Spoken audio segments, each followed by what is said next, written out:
Saudara-saudara, ini adalah patung istri Lot yang terletak di dekat Laut Mati Gunung Sodom di Israel.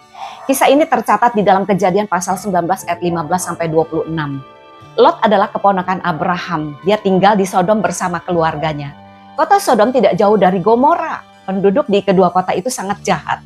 Oleh karena itu Allah ingin memusnahkan kota-kota Sodom dan Gomora itu. Namun Tuhan ingin menyelamatkan Lot dan keluarganya. Jadi dia mengutus malaikat untuk memberikan arahan kepada mereka. Dikatakan cepat, keluarlah dari kota ini. Tuhan Allah akan memusnahkannya. Namun Lot tidak keluar dengan segera. Jadi malaikat-malaikat Tuhan memegang tangan Lot, istrinya dan kedua anak perempuannya. Lalu membawa mereka keluar kota. Salah satu malaikat berkata, cepat lari. Selamatkan dirimu dan jangan menoleh ke belakang supaya kamu tidak mati. Malaikat memastikan Lot dan istrinya dan kedua putrinya pergi sebelum Tuhan menghancurkan kota itu. Kejadian 19 ayat 13 mencatatnya itu. Ketika mereka melarikan diri, para malaikat memperingatkan mereka, larilah, selamatkanlah nyawamu, jangan menoleh ke belakang, janganlah berhenti dimanapun.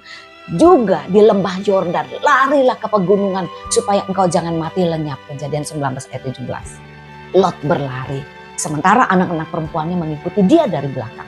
Tetapi dikatakan dalam ayat ke-26, istri Lot yang berjalan mengikutinya menoleh ke belakang lalu menjadi tiang garam. Dia tertinggal di belakang. Dia menoleh dan melihat belerang yang menyala-nyala jatuh dari langit menghanguskan semua yang dia cintai, harta, kekayaan, rumah dan lain sebagainya. Lalu belerang itu menghanguskan dirinya. Bahasa Ibrani menoleh ke belakang lebih daripada sekedar melirik ke belakang. Namun itu berarti juga istri Lot juga mempertimbangkan, memperhatikan apa yang tertinggal di belakangnya. Pelajaran dari istri Lot mengingatkan kita pada surat Efesus pasal 4 ayat 22 sampai 24. Yaitu bahwa kamu berhubung dengan kehidupan kamu yang dahulu harus menanggalkan manusia lama yang menemui kebinasaannya oleh nafsunya yang menyesatkan. Supaya kamu dibaharui di dalam roh dan pikiranmu dan mengenakan manusia baru yang telah diciptakan menurut kehendak Allah di dalam kebenaran dan kekudusan yang sesungguhnya. Saudara, firman Tuhan hari ini mengingatkan kita untuk kita harus menanggalkan manusia lama yang dikuasai oleh dosa dan memperbaharuinya dengan mengenakan manusia baru. Dalam 1 Yohanes pasal ke-5 ayat 16 mencatat ada dosa yang mendatangkan maut. Bahwa dosa yang dia ketahui lalu disengaja dikatakan dapat menyebabkan kematian. Gambaran istri Lot yang berdiri mengawasi daerah Laut Mati, di mana Laut Mati ini sampai hari ini tidak ada kehidupan. Merupakan pengingat yang keras bagi kita untuk tidak menoleh ke belakang atau berbalik dari pengakuan iman yang telah pernah kita ikrarkan, namun teruslah mengikut Kristus dan tinggal di dalam kasih-Nya tanpa keraguan. Lukas 17 ayat 32 berkata, ingatlah akan istri Lot. Firman Tuhan pada hari ini memberikan pelajaran yang sangat dalam bagi kita menjelang kita mengakhiri tahun ini dan menyambut tahun yang baru.